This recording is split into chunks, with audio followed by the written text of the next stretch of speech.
அனைவருக்கும் வணக்கம். நாம் தமிழர் கட்சிக்கு மறுக்கப்பட்ட விவசாய சின்னம் கர்நாடகத்தை சேர்ந்த வீரரெட்டி என்பவரோட கட்சியான பாரதிய ஐக்கியதாள் அப்படிங்கிற ஒரு கட்சிக்கு ஏற்கனவே தேர்தல் ஆணையம் ஒதுக்கீடு பண்ணியிருந்தாங்க. இந்த கட்சியை பெறுறதுக்காக சீமான் அவர்கள் ஏற்கனவே டெல்லி உயர்நீதிமன்றம் போய் அந்த வழக்கு தள்ளுபடி செய்யப்பட்டது. அதுக்கப்புறமா உச்சநீதிமன்றத்திலையும் வழக்கு தொடுத்திருக்காரு. அந்த வழக்கும் பார்த்தீங்கன்னா நாளைக்கு வெள்ளிக்கிழமை நாளை காலையிலேயே சந்திரசூட் அவரோட முன்னிலையில் இது விசாரணைக்கு வர நிலைமையில் இருக்குது.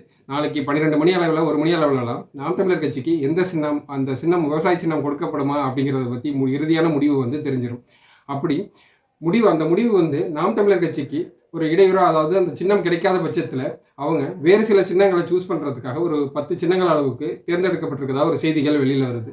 அது மட்டும் இல்லாமல் இன்னைக்கு அந்த வீரரெட்டி அப்படின்னு சொல்கிற அந்த பாரதிய ஐக்கியதாள் பார்ட்டி இன்னைக்கு தமிழ்நாட்டில் திராவிட தெலுங்கு தேச கட்சி அப்படின்ட்டு மொத்தம் 2 கட்சிகள் ரெண்டும் சேர்ந்து 2 கூட்டணி சேர்ந்து தமிழ்நாட்டில் 40 தொகுதிகள்லையும், புதுச்சேரி உட்பட 40 தொகுதிகள்லையும் போட்டியிட போகிறதா இன்னைக்கு காலையில் செய்தியாளர் சந்திப்பில் சொல்லியிருந்தாங்க.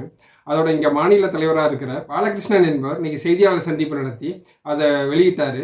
அது மட்டும் இல்லாமல் அவர்கிட்ட செய்தியாளர்கள் கேட்டப்ப நாம் தமிழர் கட்சி நாங்கள் சின்னத்தை தட்டி பறிக்கலை, அதே போல் தேர்தல் ஆணையமாக கொடுத்துச்சு, நாங்கள் அந்த டயத்துக்கு போனோம், அதனால எங்களுக்கு கிடச்சிருச்சு, நீங்கள் அந்த சின்னத்தை விட்டு கொடுப்பீங்களா அப்படின்னு செய்தியாளர் கேட்டதுக்கும், இல்லை இது எங்கள் கொள்கைக்கு ஒத்து போகுது, விவசாய சின்னத்தை வச்சு நாங்கள் போட்டி போடுவோம், ஒருவேளை சீமான் எங்களோட கூட்டணி சேர்ந்தால் நாங்கள் அவருக்கு அந்த சின்னத்தை ஒதுக்கீடு பண்ணுவோம் அப்படிங்கிற மாட்டோம், அவங்களுக்கு கொடுப்போம் அப்படிங்கிற மாட்டோம் அவர் தெரிவிச்சிருந்தார்.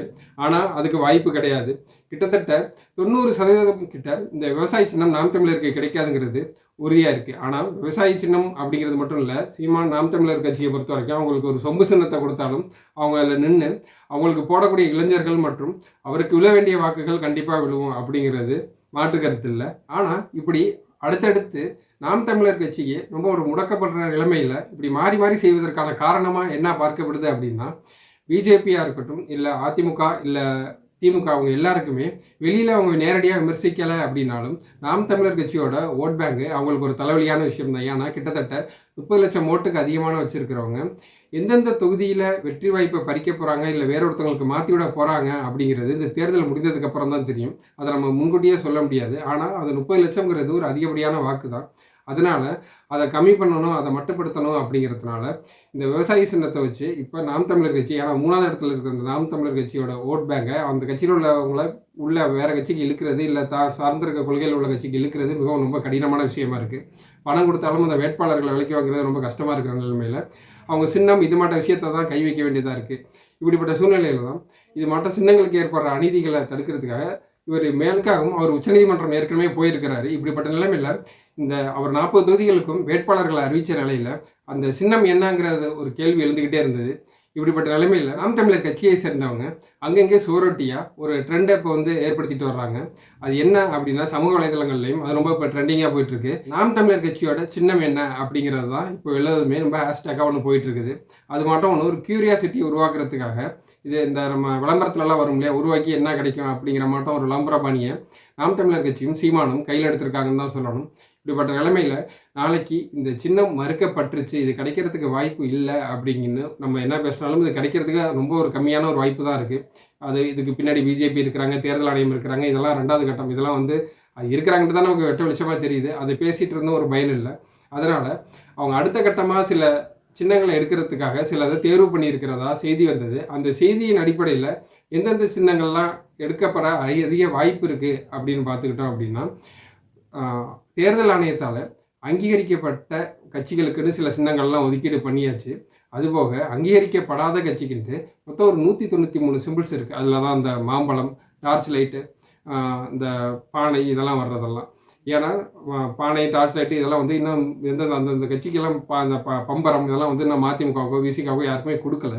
அவங்களாம் ஏற்கனவே ஒரு கோரிக்கையை வச்சுருக்காங்க தேர்தல் ஆணையத்திட்ட. அதனால் அவங்களுக்கு அதில் முன்னுரிமை கொடுக்கப்பட்டு அவர்களுக்கு கொடுக்கப்படும். அதில் எந்த மாற்று கருத்தும் இல்லை.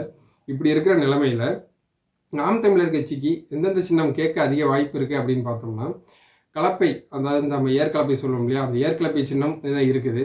அதே போல் தொப்பி சின்னம் இருக்குது, தொப்பி சின்னம். அப்புறம் செங்கல் இது. ஏன்னா நாம் தமிழர் கட்சியை பொறுத்த வரைக்கும் அவங்க தினமும் இதை பற்றி ஒருங்கிணைப்பாளர் சீமான் அவர்கள் தொடர்ந்து டிஸ்கஸ் பண்ணிகிட்டு இருக்கிறதா அதை நாம் தமிழர் கட்சியை சேர்ந்த நிர்வாகிகள்லாம் சொல்லிட்டு வராங்க.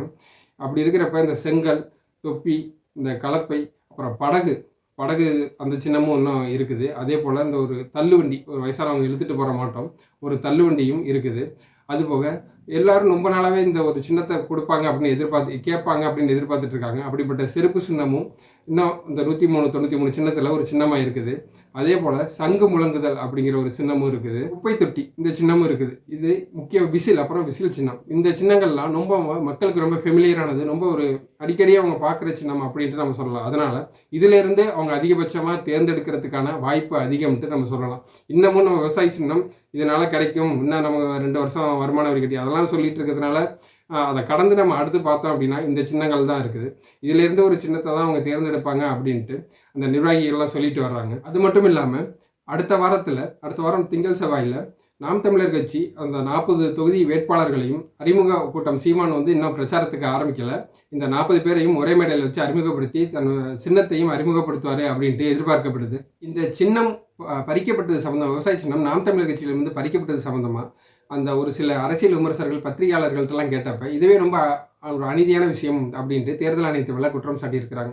அதே போல் பிஜேபிக்கு ஆதரவாக இருக்கிற ரங்கராஜ் பாண்டே அவர்கள் கூட இந்த விவசாய சின்னத்தை நாம் தமிழர் கட்சிக்கு கொடுத்துருக்கலாம், இதில் தேர்தல் ஆணையம் ஒரு பாரபட்சமாக நடந்துகிட்டோம், அவருக்கு கொடுக்காம இந்த சின்னத்தை பறிச்சதன் மூலமாக ஒரு தவறு தேர்தல் ஆணையம் செஞ்சிருக்கு, இது பிஜேபி பக்கம் அந்த எதிர்ப்பெல்லாம் பிஜேபி பக்கம் திரும்பும் அப்படின்ட்டு அவர் நேர்காணலில் சொல்லியிருந்தாரு. அது மட்டும் இல்லாமல் பத்திரிகையாளர் லட்சுமணன், ஐயநாதன், ரவீந்திரன் துரைசாமி இதெல்லாம் சீமானுக்கு ஒரு ஓட் பேங்கை இன்னும் இன்க்ரீஸ் தான் பண்ணி கொடுக்கும் அப்படின்ட்டு அவங்க தெரிவிச்சிருந்தாங்க.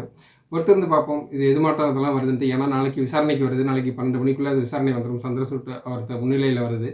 இது எது மாட்ட விஷயங்கள்லாம் இன்னும் மாற்றங்களை தாக்கங்களை ஏற்படுத்த போகுது அப்படிங்கிறதெல்லாம் பொறுத்திருந்து பார்ப்போம். நான் உங்கள் கார்த்திக், இது கார்த்திக் ரிப்போர்ட் சேனல். நன்றி, வணக்கம்.